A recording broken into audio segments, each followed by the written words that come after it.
मुख्तार अंसारी की मुश्किलें एक बार फिर से बढ़ गई हैं जब कोर्ट ने उसे ऐसी सजा सुना दी जिसे सुनने के बाद शायद वो इस सोच में पड़ गया होगा कि आखिर अब इस जन्म में जेल से बाहर आएगा या फिर नहीं।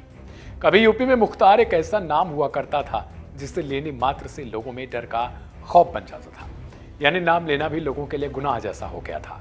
कुछ ऐसे नाम थे जिन्हें लेने के बाद लोगों में अपने आप एक खौफ की तस्वीर बन जाती थी, लेकिन सूबे में योगी सरकार आने के बाद से ही ये नाम या तो जेल की सलाखों के पीछे हैं या फिर वो कल की दुनिया से सिधार चुके हैं। लेकिन मुख्तार को लेकर बड़ी खबर सामने आई है। उसे 10 साल की सजा और साथ ही 5 लाख रुपए का जुर्माना लगा है। अब सवाल है कि आखिर वो कौन सा मामला है जिसमें आज मुख्तार को सजा हुई है। दरअसल ये पूरा मामला 2009 का है। इस साल गाजीपुर के करंडा थाना क्षेत्र की सबुआ निवासी कपिल देव सिंह की हत्या हुई थी, तो दूसरी ओर मोहम्मदाबाद के अमीर हसन की हत्या के प्रयास के मामले को लेकर मुख्तार अंसारी और सोनू यादव के विरुद्ध गैंगस्टर एक्ट के तहत करंडा थाना में मुकदमा दर्ज हुआ था। खास बात यह है कि इसको लेकर लंबे समय से सुनवाई चल रही थी। बीते 7 अक्टूबर को ही मुख्तार अंसारी का वीडियो कॉन्फ्रेंसिंग के जरिए सोनू यादव का बयान दर्ज हुआ था और साथ ही में वीडियो कॉन्फ्रेंसिंग के जरिए मुख्तार अंसारी का।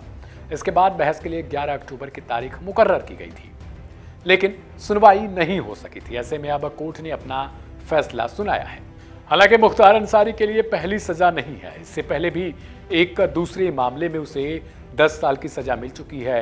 एक और अन्य मामले में उसे उम्र कैद की सजा सुनाई गई थी और ये मामला जुड़ा हुआ था कांग्रेस के यूपी अध्यक्ष अजय राय से।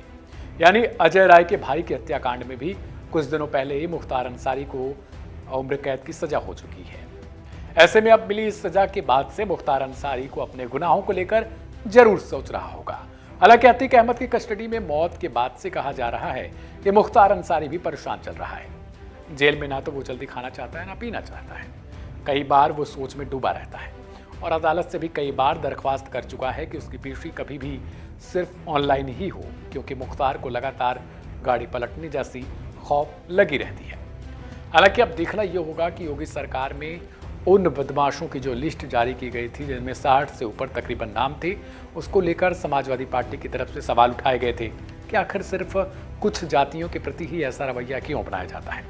सवाल यह है कि उन सभी को भी कब इस मामले या अन्य मामले जो भी उनके खिलाफ दर्ज हैं उनमें सजा होती है, कब वो पुलिस की कस्टडी में या फिर पुलिस हिरासत में लौटते हैं।